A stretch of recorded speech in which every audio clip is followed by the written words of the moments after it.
Coming up, Saquon Barkley could be playing his last game as a New York football giant. If that's the case, what legacy will he leave behind? We dive in coming up next.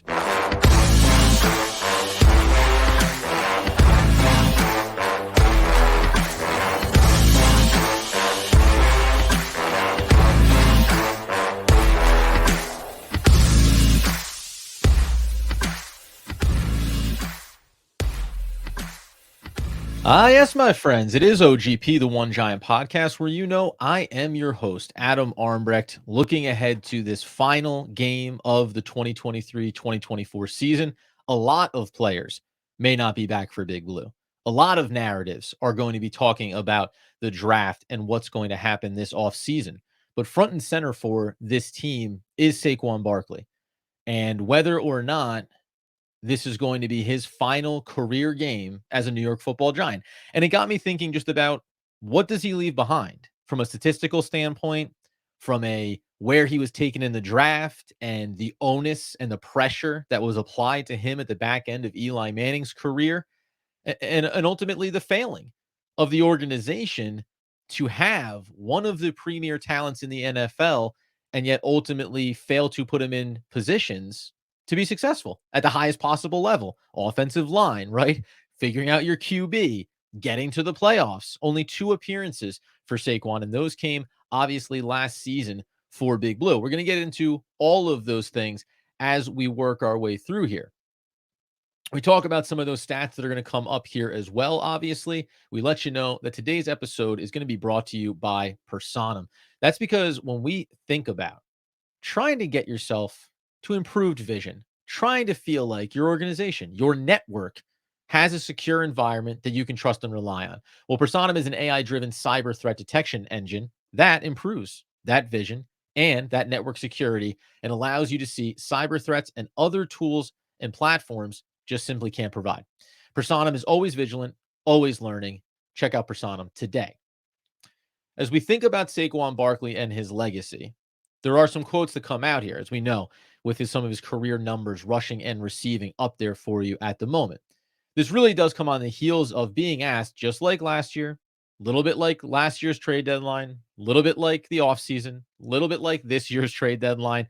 It's always been about what comes next for the New York football Giants with Saquon Barkley. And we'll discuss it from a cap room standpoint, free agency standpoint, draft standpoint, all the things that matter. But when he was asked, Saquon Barkley, and I'll give credit here to Ed Valentine, obviously everyone in the media covering and asking these questions of him. But when asked about, after being named, by the way, the George Young Good Guy Award by the media that covers the New York football Giants, if he doesn't think about the Giantless future or if he's concerned that that could be a real possibility. Obviously, Saquon said that is a possibility. A lot of that is out of my control. So for me, it's just trying to keep the main thing the main thing. Like I said, the biggest thing is this locker room, and this team is going to be completely different next year. So cherish the moments and go out there and try to go off on a high note. That in and of itself is a different tone and sentiment than he provided a year prior ahead of getting tagged the first time around. And we know 20% bump here, 12.5 million if the Giants, go down that road again. But he also went on to say that he has no idea what the Giants are thinking when it happens as far as the offseason and getting out of week 18, which will start officially on Monday, right after the last game of the year for them. They're out of the playoffs. It becomes the offseason for the New York football Giants as other teams look to the playoffs.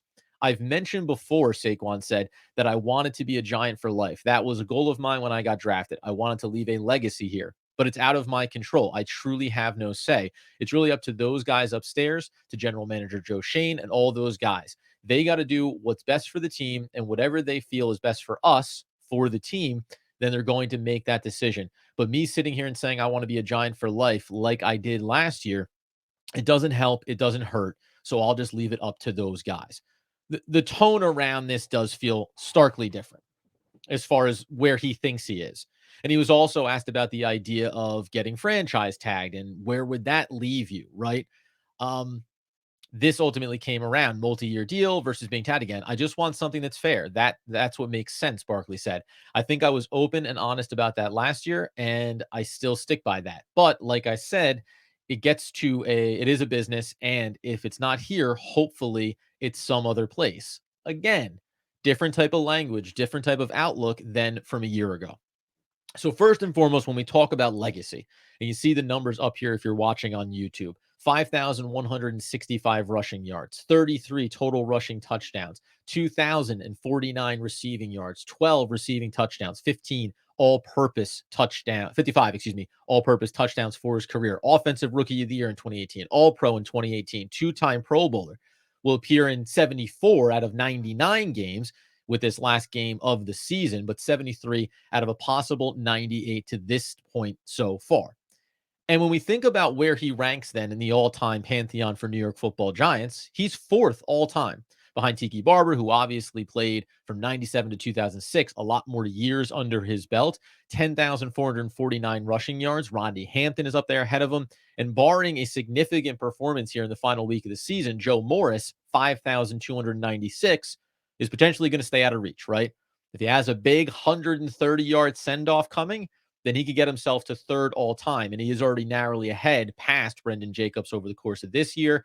And also passed, also passed Alex Webster, which is, 1950s, 1960s, had already taken care of Ahmad Bradshaw the year prior. So being fourth all time, maybe slight outside chance to be third all time. Hey, that is a legacy, right? That is leaving behind being one of the all-time greats at the position for the New York Football Giants, especially in an era of football when the running game is far less highlighted than the receiving game is. And also in an era of New York football where the Giants had terrible offensive line play primarily throughout his entire career, right? So he does establish him and carry himself there very well in that regard. Has just 6 fumbles in his career. Now, the total games played when we talk about these guys, too, by the way, total yardage. Remember, Rodney Hampton played 104 games to get to his almost 6,900 yards, 54 games for Tiki Barber. If you want to double the numbers for Saquon, he's right there toe to toe with Tiki Barber, right? Joe Morris played 94 games to narrowly be ahead of Saquon. So there's all these little factors inside of it, but that's why if this is the last game for him, he falls far closer to kind of the Ahmad Bradshaw line, who will play in 84 career games, had 4,232 yards on 921 attempts. Barkley already has he'll be towards 1,200 career attempts when it's all said and done. But that's kind of the world that he's living in here. And Bradshaw played from 2007 to 2012. Barkley from 2018 to potentially 2023 being the last one. A big standout here for me, too, just in terms of those yardage and where we kind of fall inside of some of these categories, right? There is that hierarchy of where he lands fourth on the list, as we mentioned. The 4.4 yards per carry, though, puts him behind just Tiki Barber, Ahmad Bradshaw, and Brendan Jacobs, minimum 500 carries. I throw in that caveat because there's a lot of guys that had a lot of lower level rushing. And the one player that you would add into this, if you got a little bit lower, would be a player like Derek Ward. 342 carries, 1,750 yards, a 5.1 clip. But it just doesn't feel like that's justifiable, right? You're not the bell cow back really at any point. You're not playing multiple seasons. He's here from 04 to 08, but you're never towing the rock with consistency, game over game, season over season. So you try to kind of compartmentalize it a little bit there.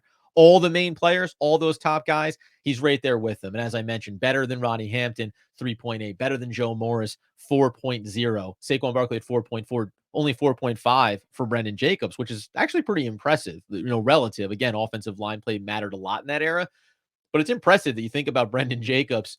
He averaged Brendan Jacobs just under 48 yards per game for his career. Incidentally, yards per game, when we talk about it for Saquon Barkley, he's going to end first all time in New York Football Giants history, 70.8 yards per game. Tiki Barber at 67.9, 66.3 for Rodney Hampton. So more attempts, a little less yardage, grinding those things out. But when we mentioned some players, as I said there, 47.5 for a Brendan Jacobs. You go up the list to 50.4 for Ahmad Bradshaw. Guys that lived in timeshares certainly had a little bit of a different kind of style of play, a different expectation, different number of carry totals. Rashad Jennings, by the way, just there from 2014 to 2016, over 2,000 yards, 543 carries. Like, that's the bell cow, shorter sample size, but he was the guy that was running the ball a heck of a lot for even just a couple of seasons. Over 2,000 yards, almost 2,100, but only a 3.9 clip. So it's interesting to think about him in these different lights. He's going to be up there. But from a pure talent standpoint, we would sit here and say, of course, Saquon Barkley is arguably from a talent perspective, the best running back in franchise history. Yet that legacy could be capped after the 2023 season. And a lot of it will feel like what could have been rather than what is the reality of where this player would be. And then it all ties back to how has this franchise been run? How have they invested or failed to invest in the offensive line and what could have been for him? The other thing to me here too is when we remember we talk about like so the all-time all-purpose yards taking away quarterback play here, all-time touchdown leaders. Frank Gifford, who when you go back to his era, that's just a different time frame. He splits the difference, 34 rushing, 43 receiving. So he's just the everything kind of player, obviously. But Tiki Barber, 68. Joe Morrison is going to be there with 65. Brendan Jacobs was 64 because he added in that healthy 4 receiving touchdowns to go along with his 60 in the ground game. And then it's Amani Toomer with 58 total. Alex Webster, Roll, Hampton, Morris, Johnson, and then Saquon Barkley. Just 33 total touchdowns, rushing touchdowns for him. 12 receiving. Now in the more modern era of the game, that's right there with Tiki Barber, who ended up having 55 total rushing touchdowns. And it makes me think about a guy when we say total touchdowns. Odell Beckham, 44. Saquon is just ahead of him in that category. And now it's all going to be receiving. There's no rushing touchdowns for him, but it has the same type of feel. Now, the Giants ultimately traded him away, and there's the new era and all that stuff, the contract, blah, blah, blah. But when we think back to over the last 10, 15 years of the franchise, we're now going to be talking about 2 premier talents. Then Odell Beckham had his own injury issues after he left the Giants, and that has depleted some of what his legacy will be just from a career standpoint. But those were 2 premier talents in the league, neither of which it looks like will end up finishing their careers as Giants, right? Neither of them, which will end up going down as one of the all-time greats in Giant history, simply because they were either unable to receive the contract and then were unable to stay with the team like Odell, or in this instance, Saquon may just have aged himself out of this opportunity simply because the Giants are in a different mindset here. The Giants are looking at things through a different lens with Joe Shane at the helm. I find it fascinating. I find it incredibly fascinating. Total touchdowns up on the screen now, right? You're not going to be one of the top 5, one of the top 10 all-time New York Football Giant touchdown scores. That's shocking. Would we have said that about either one of them? Odell Beckham Jr. or Saquon Barkley? Is that the way that we would have thought about it when they were drafted? Of course not. Yet here we are. So the send-off on Sunday could be exactly that. This final nod to the fan base. Andy and I talked about this yesterday on the show, just in terms of what's coming down the pike here. Is that what matters most? And for me, in terms of winning or losing and the draft pick and all that stuff, you do want to kind of hedge yourself a little bit. And then I think about the last time we may see Saquon, and I say, yeah, give him every single rush, right? Have him bang into that behind that bad offensive line play after play and see if you get him that one more big home run hit that moves him up one more category here in the total rankings of New York Giants all time. Will it matter? I don't know. But a decade from now, when we look back, where he is and how the team performed is certainly going to be a massive factor. One last thing also on his stats that I really thought you go back and you think about how fascinating this is as well. Remember, the single season leader. So if you think about those numbers as well, from a rushing standpoint, first and foremost, it is that big comeback year that he has in 2022 that puts him 7th all time for single season rushing. But think about that. Tiki Barber over 1,800 in 2005, 2006. It's over 1,600. It's Tiki Barber again in the 3rd spot. Joe Morris 4th, Tiki 5th, Joe Morris 6th. And then you get to Saquon Barkley. I mean, how shocked are we that Saquon Barkley is not a top 3, top 2, or the best overall single season rushing leader for the New York Football Giants? He's there back-to-back times in 2022 and in 2018, his rookie campaign. And then you think about that rookie campaign. 1,300 rushing yards that year, and then he threw in the 700 plus receiving yards, which gave him also, by the way, the number 700 yards didn't really matter. But from a single season standpoint, how about the fact that Saquon Barkley will go down as the 4th all-time in single season receptions, tied with Odell Beckham Jr. in his 2014 performance with 91, Odell Beckham holds the third and the second best with 96 and 101 in 2016 and 2015, respectively. Steve Smith, 2009, 107 receptions. It's crazy to think that one of the lasting, highest ranking stats of Saquon Barkley's career is not even going to be about his rushing. It's going to be 91 receptions. And then how about the fact that when you think about Saquon Barkley and those 91 receptions, remember, he only ends up having, his total receiving numbers for his career don't remotely represent what you thought we were getting at the start.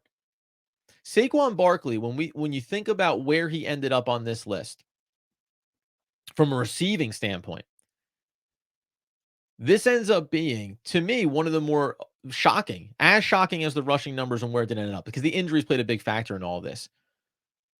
But remember, his receiving numbers, 91 his rookie year. It took him another 3 seasons, injuries included in that in 2020, to eclipse that number with 97 total, 99 total, excuse me, over those next 3 seasons because of the injuries. But 52 in his second year, 41 in his fourth year, 57 last year. And what was that bounce back kind of season for him? Just 39 catches this year. What happened just functionally, organizationally, that after his rookie year with over 2,000 all-purpose yards, the Giants seem to lose the script. They seem to fail to understand how the offense needed to be built going forward. Do everything in your power to make him the focal point, to scheme ways for him to be successful. And things just kind of systematically fell down around him. So when we talk about his legacy, there's the individual side of it, and just being one of the really one of the best faces of the franchise, saying all the right things, doing all the right things. You can't control injuries. When he was out there, gave you everything you had. And there's been moments throughout this final season potentially where we talked about, whether it's finally breaking one off down the sideline and then tripping up and fumbling the ball away. It felt so reminiscent of the Daniel Jones run where he trips himself up and, comes up short. Now, he doesn't fumble that away there, but it was the, oh, what could have been moment. We have some of these drop passes, these little things where you wonder if some of that shine is wearing off. And then you get into, well, where are we going to be really in the grand scheme of it, right? What is this team going to look like going forward? And how does this feel different than a year ago? So the first thing you think about is, where do the Giants stand from a cap standpoint? Effectively, when it's all done, soup to nuts next year, they're going to be talking about having in the neighborhood of $37 million in cap space. Now, they can make some other decisions, move on from guys, trade guys, cut guys, all that good stuff. But it's basically around $40 million. And we know that going into that offseason, this offseason coming up, we're going to be talking about Saquon Barkley getting tagged for a second time, so getting 120% of the value, and around $2.5 million. $12.5 million. Gosh, if it was 2.5, hey. Now, he says that he wants, whatever the fair deal is, he wants market value. Things look a little bit different this year than last year, where a year ago in the offseason, he seemed like he was trying to be a champion for the running back position in totality. And now it's probably about, hey, this is my last chance to get a good payday, to get a big payday. And I need to maybe just accept the writing on the wall of my position and ask the question, New York, can you give me the most money, or can someone else? And I don't begrudge that by any stretch of the imagination. But if we're talking about $12.5 million on another tag, I don't think that Saquon will come and play underneath that. I think he'll draw a line in the sand. I also think that it's more likely that the Giants do not put the tag on him. Now, mechanisms about tag, the negotiation ability with other teams, all that stuff. We'll get into that in the offseason. But if you put that tag on him and occupy $12.5 million, and all of a sudden you cut yourself down to 22 plus million in terms of cap flexibility, what does free agency look like for you? Right? Are you going to be able to look into that free agent class and make just responsible decisions? We know that when we get back into this draft, we're going to be looking at more than just that top 5 pick and the quarterback position. And if they're going to make that big move, will they trade up? Will they stand pat? Will there be someone new under center for the Giants? But from a everything else standpoint, not only you got to occupy money for your draft class, but if you go into this offseason, you think about the free agent class for running backs. Think about the names on this list right now. Derrick Henry, Josh Jacobs, Tony Pollard, Saquon Barkley, Austin Eckler, Cordell Patterson, listed as a running back these days. But Gus Edwards, Ezekiel Elliott, he's already fallen away from his previous status. Clyde Edwards-Helaire, maybe a name to remember here. Maybe a name to think about because he fell out of favor for Pacheco in Kansas City. But once upon a time, there was a real value to this running back. And he's still going to be on the younger side of 25. Not a ton of youth here. Swift for the Eagles. Is he going to be back there on a new deal? But when you go in and look at some of the value for these players, it makes sense that when you're 30 years old and you're Derrick Henry, care of Spot Track, you're talking about having 4.3 million market value. When you talk about a Tony Pollard in Dallas, who is as big a beneficiary of solid offensive line plays as anybody else around the league, and I like him as a player, 6.6 million market value. That's right where they put Saquon Barkley, 6.6 million market value, because they also fall into a similar age range. Tony Pollard just under 27, going into next season, basically be 27 next year. Saquon Barkley, yeah, right there, 26.7 years old, 26.8 years old. So they're right in that same type of boat. Austin Eckler, who's just under 29, but still gets a $7.4 million market value. The only guy out there right now from Spot Track by their current projections, Josh Jacobs, 10.8. He still holds that little bit of higher value because he's under 26 years old. The age factor in all these guys is really all that you're talking about and all that you're looking at. Someone like a player like Gus Edwards, under 29 years old, $3.6 million, almost 29 though, right? So age is such a massive factor here. And I mentioned Clyde Edwards-Helaire before. He's only getting 1.6 by projection on the market. And we know because the position has been devalued. So if you're the New York Football Giants, what waters do you live in? Hey, market-wise, we can go to free agency. We can also go and take a look at the draft class. And it's interesting too, because we always say, well, what's the first guys you think about coming off the board? 59th overall by NFL Draft Buzz is when you get to the first running back in Jonathan Brooks out of Texas. And then basically from 59 all the way to 68, you're going to get guys like Trey Benson out of Florida. You're going to get Blake Corum out of Michigan. You're going to get Travion Henderson out of Ohio State. And I actually think even Travion Henderson out of Ohio State, I want to make sure that I put this into the right context. They have him dual back threat. Love to see it. And we'll get more into these guys as we move along. 84th overall.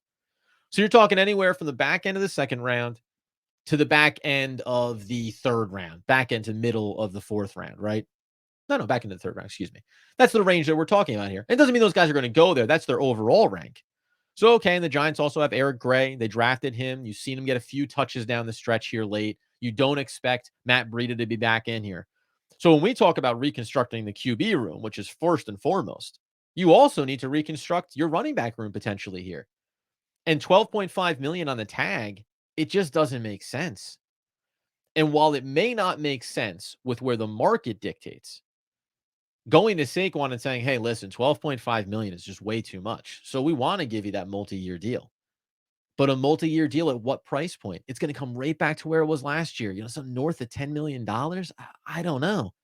Somewhere between, and probably even a little bit less, but 7 to 10-ish million. Let's call that the range over 3 years. Maybe it's some nice guaranteed money. Is that too rich? Investing 30 plus million into Saquon Barkley as he goes into his 27th year in the NFL? It depends on the other decisions that you want to make. But the strong case that when we go back and talk about these other players all time for the New York Football Giants, like we know that Brendan Jacobs is not a better running back than Saquon Barkley, but his yards per carry average is slightly better than Saquon Barkley because the offensive line play was strong. And because the Giants may be shifting in that new direction. Mike Kafka's offense hasn't looked perfect to this point in his tenure underneath Brian Daboll. And Brian Daboll's offense hasn't looked perfect. But you now have Jalen Hyatt. You've seen Wan'Dale Robinson coming on here, right? You add another weapon into this mix, and maybe that is in free agency. Maybe that is a T. Higgins. If you make that big, bold move, then you definitely cannot occupy a cap hold, a franchise tag on Saquon Barkley. And you may not even be able to overinvest $6, $7, $8 million into him. So it really is, at the end of the day, representative of the travesty that has been the Giants organization. And it goes right back to the draft, 2018. Dave Gettleman looks at the board and says, that is a gold jacket wearing player. And by the way, as of right now, Saquon Barkley is not a gold jacket wearer. He's been a great player. And there is a world where he plays for another 3, 4, 5 years and stays fairly healthy and accumulates some of those. And all of his numbers should be so much better than they currently stand right now, even missing that big year in his second season. But when you make that decision and that commitment, when you don't take the call on other positions, on other values from other teams and trade downs, you set a standard. You set a standard of what this player is going to be. And through no fault of his own, outside of the injuries, which again are out of his control, but that's a part of his story, Saquon Barkley did not live up to that standard. Because in large part, the Giants didn't live up to that standard.